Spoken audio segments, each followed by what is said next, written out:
Hi everybody! So today we've got a slip and slide challenge for you that's inspired by I'm a Celebrity, Get Me Out of Here. Run their end challenge, the Cyclone. So what we've got laid out is one of our slip and slides.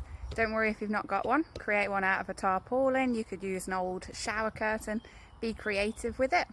The aim of this challenge is to get the ball all the way down the slip and slide and into the yellow bucket at the end.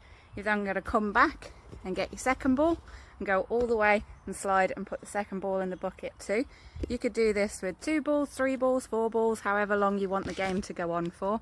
And if you've got a couple of kids, then you could do it as a relay race as well, get them to tag in and out and work together as a team. The idea being that they're crawling along on their belly along the way. We've also got a few different things to try and slow them down along the way. So we are going to have a person on the side and they can throw a bucket of water. We've got some wet sponges and we've got a bucket of other balls as well. So that's just a way for the parents or older kids to get involved and make the game a little bit more challenging and more silly.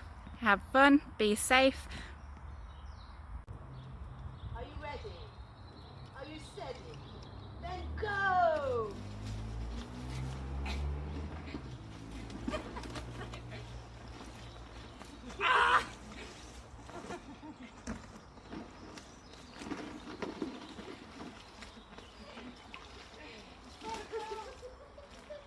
This is no fun, little naughty mummy.